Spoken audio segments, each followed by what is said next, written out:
Welcome back to the Berg Podcast. Thanks for joining me today. With me today is Dan. Hey, everybody. And Ford. Hey, how's it going? And today we are talking about the book.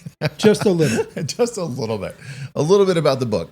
Last episode, we talked about the book being done and some other nonsensical things that had been going on and that were mostly not work related. And but after that episode, we started talking a little bit about sort of like things that have happened since we finished reading the book, sort of like almost a recap, so to speak. And so I think it's a good spot. We're gonna like kind of put a bow on the whole event that was reading Right Away and All at Once for the last couple of months. Yeah, so for me, I thought that the purpose of reading the book was for me to identify what we did back when we read the book the first time, and then apply that to how do we go forward, right? How do we move forward? How do we move right away, all at once, and make a path forward coming out of all the stuff we've been through the last 5 years and build a roadmap of how we go forward. And that's how I approached it almost the whole time with the book, was in a very individual way to look at it and say, Ford believes this could be the guide for me that provides the direction for how we move forward. So I approached the book that way, and I acted that way, and I read it that way. And a lot of it, as we talked about, seemed, it was the way I remembered it. You know, the things I liked about it, I liked. The things that I remembered that I could do without, I could do without.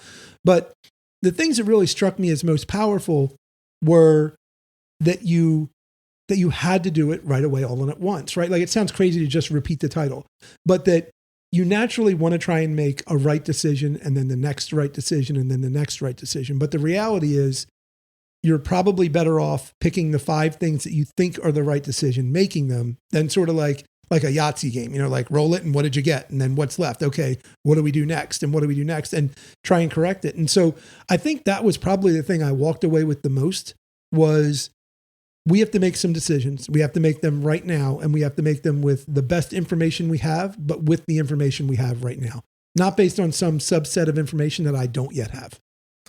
Yeah, for sure. So you know, a lot of times when we were talking about the book, it was like, I don't know if this was a maturing process or reflective in some way, but for me, every time we reread a portion of the book, some of it seemed like the process of recalling what we had read, and some of it seemed like totally foreign material. And I just don't know. I don't know if it was a different approach, a different experience, a different like maturing of my role. We've talked about this as a group. Like each one of us Ford very specifically has grown up in this business. But you and I, like, really growing and maturing into the roles that we have, Dan. Like, neither one of us 10 plus years ago were these things that we've become. And you know, I think that like when we did this back in 2015, 16, like I think you only know what you know. And so like reading it now, very reflective, but almost like sort of like reading it with the 10 years of history that we've had together, I think changed it a lot for me. And I don't really know why that is specifically, but yeah, I think it was like refreshing to know that we had done it and gotten some things right. And it was alarming to know that we had done it and then not done it for 9-10 years. And also like added, I think, some clarity to and cohesiveness to in a time where like we sort of needed it, right? We sort of needed to kind of collectively say, what happens next? Man.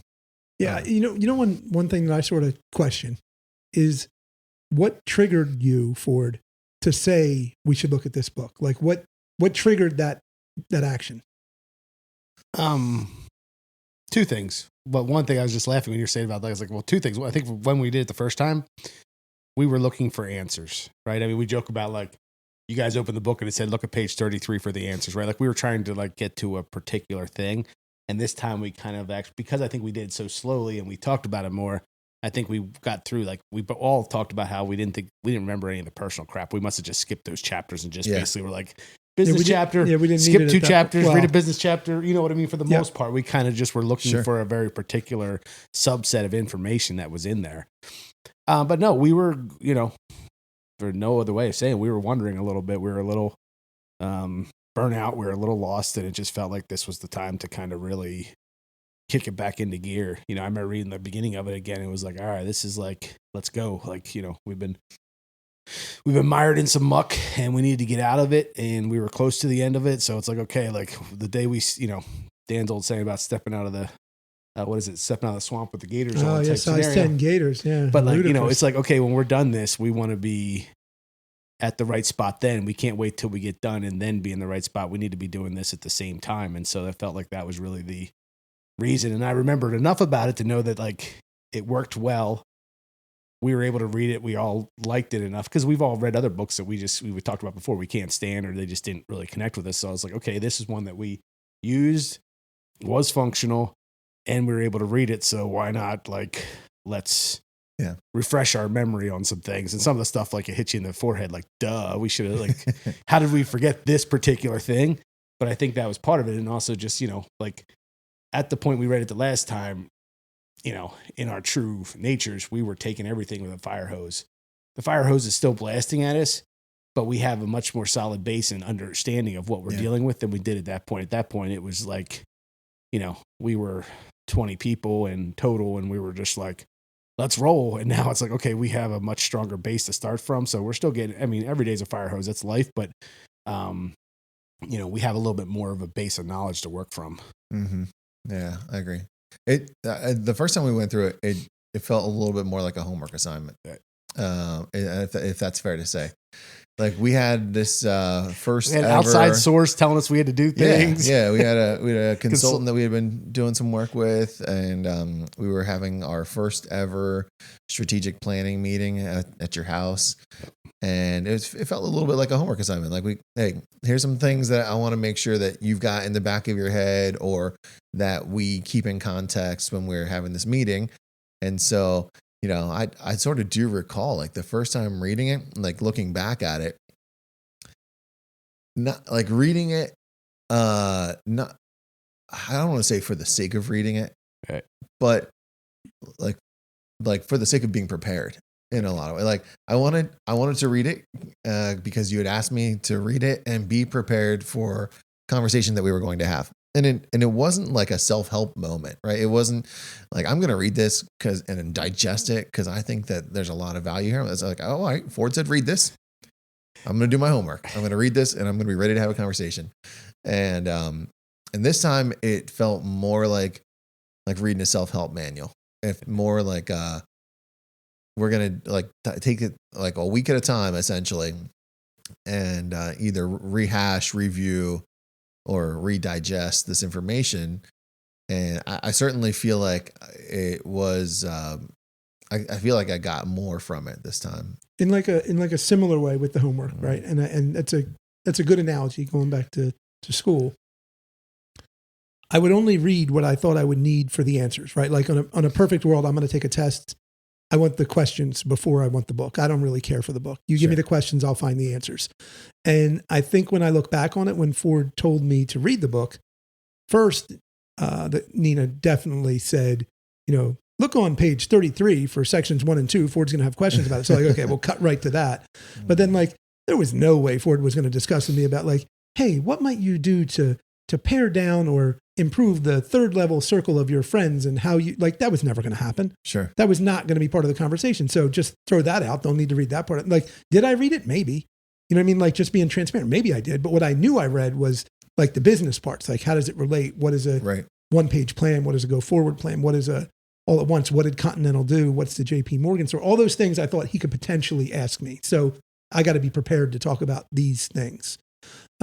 Whereas this time, forcing us to talk about it 1 week, one chapter at a time, forced you to, even if you just read it, because both of us probably, all three of us probably read it in chunks. Sure.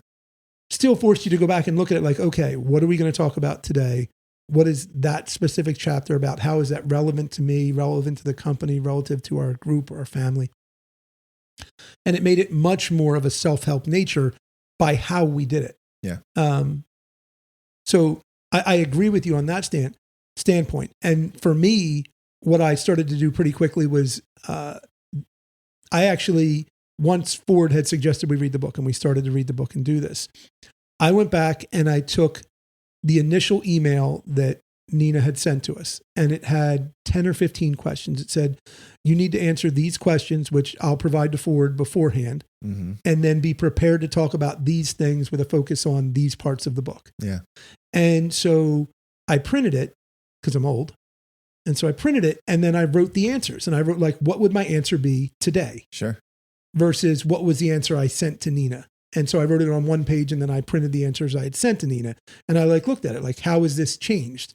And then I said, okay, well, what's the next thing that we did? And so the next thing is we sat down, we had this meeting, and we tried to come up with the 5 steps and this other thing. So I said, okay, let me try and come up with the 5 steps. And I think I probably made it 2/3 of the way through this process before all of a sudden it hit me that Ford might want me to answer the questions, right? No, Ford might want me to generate the questions and find the solutions. I was still answering the questions to deliver to Ford, so Ford could give me what the forward was, right? What's the plan, right? And I was like, wait a minute, that may not be what Ford wants. Mm-hmm. What does Ford want? And it triggered a conversation between Ford and I where I said that. I said, are we, and I think before I talked to Ford, I might have actually talked to you and said, I think Ford might not want the questions from me or even my answers to his questions. What if Ford wants me to tell him where we're going, what the answer is, which was a monumental shift in my responsibilities. And really that became the focal point of this whole thing for me over the last 4 months, quite honestly, with the book, was to look at it from a different perspective, because I was no longer the one with the homework. I was the one that had to have the questions for other people, potentially. Well, that and the other thing is that, hopefully it doesn't take us 10 years. Not that we're going to do it on the podcast. Who knows what a podcast is in 10 years. But, I think, as you were just talking, Nina was having us do stuff at that point. And we just weren't mature enough as a company or as people to do it. Mm. She was having us do that the rocks thing, right? The Rockefeller habits. Oh no. Right. Yeah, But we call them the rocks. Yeah. The rocks, yeah. And literally we'd have a meeting, every 2 weeks. And the day before the meeting, all 3 of us were just scrambling to get the stuff done because we didn't see the value. We didn't understand the value of what she was asking us. Well, even We were still we're treating just- it like homework. Right. We're okay, we got to have it done. And so when we come in, we got to have it hand her the answers. We weren't actually trying to think through it. It was crap, tomorrow's that meeting. I better read that paper and figure out what I got to get We done. went from one meeting to the next with The same things. with a sheet on it that said, Did you Dan's finish it? going to do these 3 things and Brian's going to do these 3 things. And then 24 to 48 hours before, we're hey, did you do your thing? Did you do your homework? And the funny part was I remember distinctly in the beginning, we would race to get them done. Mm. And then I knew that that had run its course when we were bold enough to say, nah, I didn't do it. For a while, we were oh yeah, we did it 5 minutes before the meeting, but we had it did completed. Yeah. And then at a certain point, whatever, after a certain amount of time, we're just nah, didn't get it done. It I was just became thinking the same useless. thing. I was thinking the same thing. I think it still was effective. Right. Because we wanted the assignment to be completed for a long time. Right. It was still effective because we were all right, I said I was going to do those 3 things. I don't want to show up at the meeting tomorrow and say I didn't do 3 things. So I'm going to get those 3 things done. And sometimes it had whether subconsciously or, inadvertently had actually worked out that the things were getting done anyway. So wrote them down. And then over the course of a couple of weeks, actually the things were getting done. Right. So you go back and be well, I did do that 1 thing already or 2 things. And all right, let me do that 3rd thing today. So I can say it's off the list. But because we wanted the assignment, we wanted to be good students. Right. we were doing the And then, assignments. and then after a while, we're just like, yeah, whatever. Like, we're not, Yeah. we didn't get it done. You know what I mean? Like, Yeah. just So what I realized in this second time, in trying to be more, when I realized that my role in this might be different in this assignment, so to speak, right? If we stayed with the school idea, and this assignment would be different. What I started to realize was, as I tried to develop rocks, I mean, it would be hard to find someone who hates homework more than me, Yeah. right? Like, but I realized that the homework was bad. Like, I looked at all the old sheets of the rocks, and I was like, these rocks are all ridiculous. Like, they were clearly not created by us, right? Like, they were not our rocks. They were someone else's perception of what we needed to do in order to achieve something. And that was never going to work. Yeah. Like, the things that got, and I feel like a lot of times you were more successful with it than me, because based on the fact of the financial side and Nina's financial background, the things she gave you were somewhat relevant or beneficial, and you were in tune enough to it to do that. Whereas I almost feel like with like the school analogy, like Ford and I were just waiting to get out of class. You know what I mean? We're like, yeah, sure. Oh yeah, I'll do that for homework. Yeah, absolutely. And then get out, be like, that's ridiculous. well, and like certain things, if I remember them correctly, I didn't look at them again, but like certain things were definitive, right? So like they could be completed. Sure. And some of the stuff we wrote down, even if we would have spent the next X amount of time on, Yeah. they were not things that you could even possibly Accomplish. complete. You couldn't resolve. You Right. couldn't Yeah. resolve. Is a So better of word. course, then it's Yeah. going to ride forward because it's not something like the whole point of this was like Yeah. we didn't catch on quick enough that we needed to put things on there that we could actually get a concrete result with Right. They- in a time. And they weren't period. even measurable. Like I didn't do what you did. That's actually very admirable. Like I didn't. You found the old email. That first of all, it's admirable. Just to find I didn't it. go through that list of questions. I did go back and pull a bunch of the rocks notes that we had from those meetings to sort of look at, kind of like you were describing, Right. how it transpired from us wanting to like get it done to us casually caring whether or not it actually got done in some form or fashion. And that was one of the things that struck me. And and we're going to talk here, I think, about. I mean, you did the physical exercise. You wrote the plan.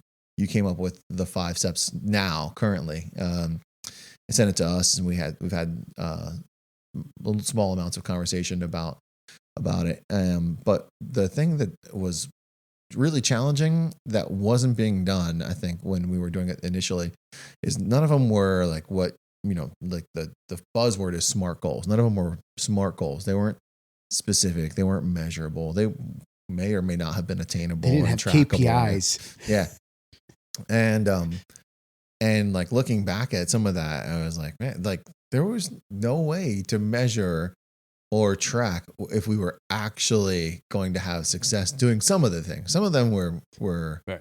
very pointed. And that's the hard part about all of this, right? In my mind, and like, even like, you having now redone the exercise, but from the perspective of being the one responsible for it, is like the things that you're trying to change and track and to,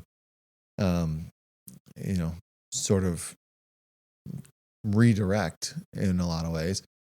Like, can they be specific and measurable and attainable and trackable enough to know that it's being done and it was impactful? So I think the interesting part is when I go back now and I looked at it after having gone through the exercise again, we achieved a lot. Yeah. After we did this in 2015, 2016. I mean, our growth was a direct result. Our profitability was good. We had pretty good culture. Like, all these things were good. They were all the things that were actually like definable, right? Like actionable, right? Like, they were the things that we could double in size. Like, if I was 5, I could be 10. Like, okay, that's measurable, right? If I had X amount of employees, I could have Y. They were things that we could actually do. And I started to realize that where we likely fell short is that once we achieved the things that the 5-year plan said, We didn't update it. we left it, and we did do it a little bit again. But what we didn't do was fix the things that were unachievable goals at that point and identify what the goal really was. There's one specific one that I'm not going to say, and it was a personnel issue. And we would be in a world, I don't know where we'd be, but it would be in a very different world. It'd be different, for sure. It would be different. Or worse, but if I had done the one thing, but because because we as a company were able to achieve all of the measurable metrics, I just let that one go. And I was like, well, I'll deal with that somewhere down the line. And so when I recreated it, it became really important to me to say, I'm not going to put anything on here that I don't believe can be checked off reasonably. And so it really changed how, on that one-page plan, how I established what goals would be. Yeah. And now there are some arbitrary things that I don't know the answer to. Yeah. And what's gross margin? What's working capital going to be? What's AP or accounts receivable days? Like those things. I don't have that data right now. Sure. In a way that I can make it meaningful. But the rocks and certain targets and goals, I tried to tie to things that like this has to happen because it will not trigger. The other thing needs it for it to trigger.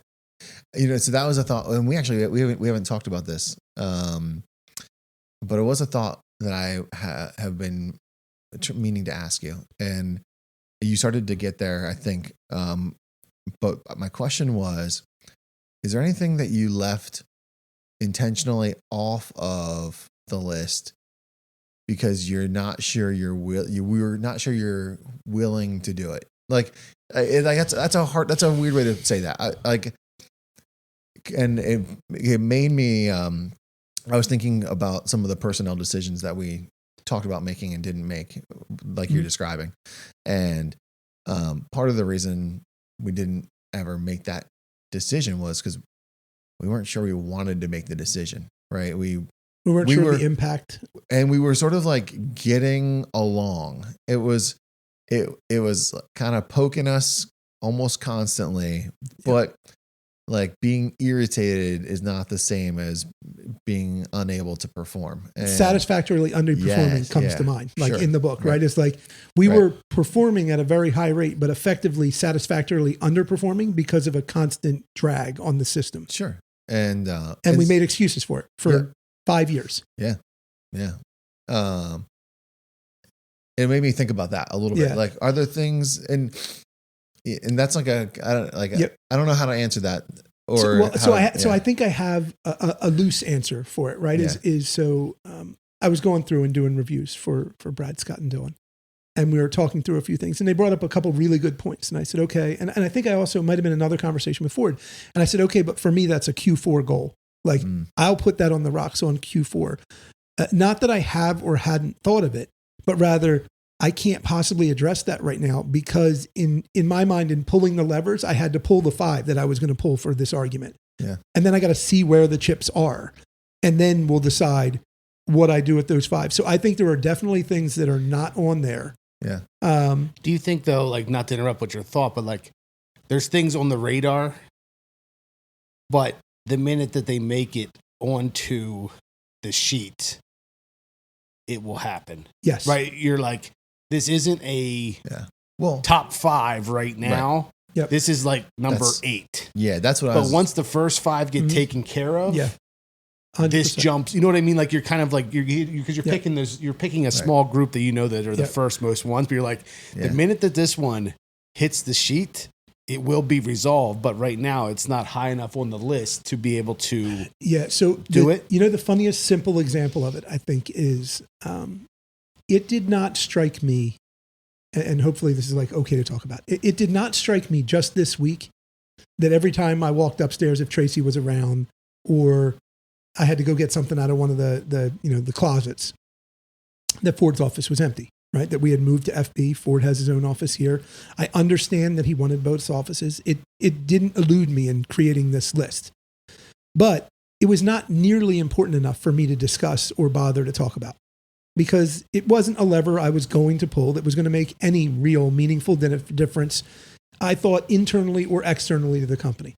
But as soon as I made a couple personnel decisions and we were able to bring on a person or two and make some changes and shifts with people in the office and their responsibilities, some that were at my discretion, some that were a result of changes that I was making, and some that were just the natural course of action of attrition within the company of people who were good people, but wanted to search out other opportunities because of the nature of our work, the stress level, any number of things. Once that happened, I was really uncomfortable, but went to Ford and said like, hey, I want to revamp where everybody is, and this is what I want to do. And so there are things that I have written down, that I have talked about, that I should say that I have written down and thought through, that are not anywhere on any of the plans yet, that may end up on the fourth quarter sheet when I update it, or might never make it to a sheet because I know they exist, they're in my notes, but they're not relevant enough at the point where the sheet was made. Yeah. My biggest problem, quite honestly, with the sheet, with the one-page plan, is I think from a 3 to 5 year perspective, I'm pretty comfortable with what it says. In the 1 year plan, outside of a really solid grasp of the visual metric that I want to use to show what success looks like for the team, I don't have that yet. Like in my head, I know what I want it to look like, but everything I create is like a jumbled mess of too much graph, trying to show too much data and has to be cleaned up. So I don't have that where I want it. Mm-hmm. But the problem that I'm having, that I struggle most with in that one-page plan, is to come up with what is a realistic expectation of the path forward in the short term on the financial side. Like truthfully, that's it. And that's why it was the first one I said was that working capital number, which means not a lot to the team, but to Ford or you or I, it means a lot. And then in the implications to the team that they don't necessarily know the mechanics of, but do understand the impact to them, it's important. But you and I talked about it, that I would love to make it some goal that is great and meaningful. But the reality is, I know I can't do that. What I have to do is establish what is achievable and what would be a good goal that we can reach. Yep. That will then result in a cascading effect that eventually gets me to the point of the goal I'd like to write. And that sort of struck the chord with the old list, where we put some goals on there that were not achievable. Like not achievable ever, just not achievable today, and not achievable in a way that I could measure incremental success, which would yield an end result. Yeah, and what you're describing, sometimes like you have to be careful what you're incentivizing, right? Like, because certain things that you could put on a list as goals may not always incentivize the behavior you're trying to get to immediately or in the short run, right? Yeah. If you said like, hey, Dylan, I'd like to double in size, Dylan would say, done. I could find you the work to double in size, but that would incentivize potentially the wrong thing immediately. Right. Because we did that, right? Like in other words, let's be transparent. Ford did that initially. We've been down that road. If you tell the right person that they are incentivized by doubling the size of something, they will double the size of it. Yeah. And whatever, the chips are going to fall where they may, and that's not necessarily good. You said something that really struck me as I was putting the plan together, and I'm going to mess it up. And if you want to correct it, you can, but I think I can get close. And it was that I had to focus on no top line gain unless there was a proportional bottom line gain, right? So in other words, we didn't want to raise our revenue targets just for the sake of raising our revenue targets, just for the sake of increasing our numbers, just for the sake of buying more equipment. If we are going to do it, it has to mean that everybody on the team sees benefit for it from a work-life integration and from a financial benefit.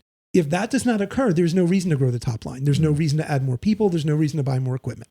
Right. So that became like a big driving force, as I had to come to the realization that I turned down our top line number, I think 3 times on that sheet before I arrived at what it is today for both our 1 and 3 to 5 year plans, because I couldn't reasonably suggest that just going to the number made us more profitable. So I eventually dropped it back to a number where I believe our current makeup suggests that if we can do just a little bit more, it would hit the bottom line more without impacting the top. And then I incrementally raise it from there, trying to find the top end of what our team could do without increasing the burden on the field to pay for the overhead necessary to do the work. So a lot went into it on that sheet side. And the part that I struggled with most, honestly, was the go forward plan. Yeah. Because the go forward plan is like this, like, it's not flowery, but in my head, it's like, it's this thing that in the end, it says a lot, but it does nothing. Like, and I don't mean that in a negative way. I really believe in what I wrote on that plan, but I think it gives the guidelines for who we want to be, how we want to treat people, how we want to select work, what we are trying to do, who we want to be as a contractor. Mm-hmm. But it doesn't tell you operationally how to do any of that. Or how to get there. Yeah. So I struggled because I was like Yeah. it was so dense when I first made it because it was trying to explain, this is what I mean, and this is how you're going to do it. But I had to accept that that was not the purpose of the go forward plan. The purpose of the go forward plan was to identify 4 key things that we were going to do, right? So from memory, I think that the first one was to look at our market. Where are we going to work? Like for who, what are we going to do? How are we going to do it? And so when I looked at it, I came to the conclusion that we had done far too much work because we had to. And so I tried to establish what it would look like if we could be a company that did the work that we wanted to, right? And what does that mean? And give some guidelines. And I basically came to the point where I said, we have to do work that's worth us doing, right? Like we had always said, like we want to do work that matters, right? Do meaningful things for the environment, for the community, right? And so I eventually got to the point where I said, let's do stuff worthy of our team, right? And I think at the core, that's what you wanted to do when you started to build this. You know what I mean? I think you wanted to do work that you were proud to say you did because you, Ford, were doing it. Well, that is like, it's funny because it ties back to, I thought about like when we did the last one, the first time. We didn't have core values. We didn't have mission statements, any of that stuff. Right. Tomato. But we didn't have any of that there.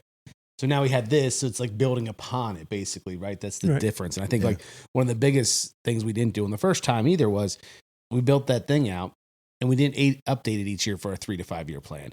So we got to the 5 year, well, we hit everything and then dropped it, right? So like, but it's like, oh, well, I don't have a 10 or a 15 year, right? But if every year you update it to a 3 and 5, it's moving it forward. You know what I mean? Like it's moving it forward, but in smaller chunks. Yeah. So it's not like here's a 20-year plan, but every year that 3 to 5 moves out another year and another, like it kind of makes it in the bite-sized pieces that are necessary to be able to actually accomplish them versus like a big.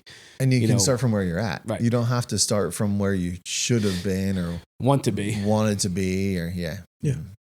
So the second piece of it was what are we going to do? Like not who are we going to work for, not what work are we going to select, but like how are we going to perform the work? And the thing I got to was literally like something from the book. We got to stop doing things that lose money. Like none of this is complicated, right? Like I think if you go to any of our guys and you say, what do we not do well? I think they could tell you. And I think if you look at it, we've done a lot of it. We have, for some reason, decided as a leadership team that we're going to authorize people to bid work and allow them to sign contracts to do work that we are not good at. And it doesn't make any sense because half or 2/3 or 3/4 of the company is killing themselves to do work that they are good at. And they do it successfully. And then we proceed to lose the money that they made because we chose to do things that we should have never touched, So there's that piece. And then the third piece, which is my favorite, which is our people, right? Because I think we have an amazing team. And while we've made a lot of changes lately in our management and how we oversee things and some to our team, we have a great group of people. And what I really came up with was I struggled to use like a little bit of AI, a little bit of like, synonym finder, like a thesaurus. I tried to use everything I could think of to find like some word that meant what I wanted. And finally, the word I ended up on was catalyst, to like be a catalyst. Because what actually all of us like is we like things changing. We like things to be varying and different, right? We talk about our ADD sometimes. We like to go do interesting things, work that matters. We like to find solutions. And what I settled in on as a group, what we like is to be the instrument of change, right? And so the best word I could come up with was be a catalyst. Like, go make the change. Like, what's the change? What are we going to do? And I thought about it this morning when I was out and I was taking pictures of a job site and sun's rising over the equipment. And I sent Tori a picture and Tori said, hey, what do you want to caption? I'm going to post this somewhere. And I wrote one thing and then I wrote a second one that said like the the catalyst, this is the catalyst of change or something like, but in other words, because that's it. You think about it, like there's nothing that changes a site more than when we show up. Like, yeah, the building's neat and it goes up and that's a change. But I mean, we take it from a farm field or a forest or a site that needs to be cleaned up or whatever to like a usable thing. Before, you don't have a building yet, but you have a usable site. You have storm and you have water and you have electric and you have sewer. You know what I mean? You have your utilities. You have a flat pad. You could do anything. Somebody's going to build something on it, but we made the change. And those are the things that I think are impactful. But I was trying to explain them in a way that didn't really get me anywhere. So I had like a 1-page plan that was so specific in what we were going to try and achieve. And then this go forward plan that I'm supposed to get people to buy in and support and understand that wasn't actually an actionable item. It was like a behavior model guidance. You know what I mean? And so that was really a struggle for me. Yeah. And then putting it out there, one of the most, probably one of the most honestly like terrifying things I've done in my life is to have to put this together and then give it to people. Because when you operate in a world when you're just talking like we're doing on this podcast, right? I'm just saying things. But when you operate like on this podcast and you record it and then broadcast it, well, now I definitely said it.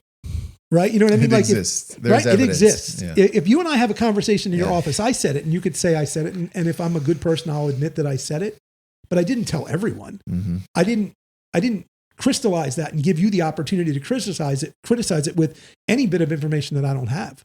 So for me, it was concerning. Like I know, and I sat down and a lot of people saw this before I delivered it to you and Ford. You know what I mean? And I said to him, like, I need you to tell me, like, am I wrong? Am I missing something? Does this not hit the target? Is this not who we are? Does it not make sense? And I got mostly good feedback, but I got a lot of constructive criticism about what I should or shouldn't change, you know, and then I brought it to you and Ford gave me some more constructive criticism on what to do. But it was an experience to have to put that out there and now try and take it forward and say, like, this is who we're going to be. But I look at what we're bidding and we're bidding work we want to win. I look at who we're trying to get signed up on contracts. It's contractors we want to work for. You know what I mean? I look at the people on our team and I say, these people understand what we're trying to achieve, who we want to be, and they're trying to do that. And it enabled me to pull some levers that were not on that list and say, like, okay, I'm not going to make the same mistake again. This sheet says address this issue. If it's an issue, we're going to address the issue right now. And just do it. And am I making the right decisions? I don't know, but I'm going to make the best decisions I can. And I'm going to hope that the team is strong enough to tell me they agree or, hey, this is why that might not be a good idea, you know, and be willing to listen.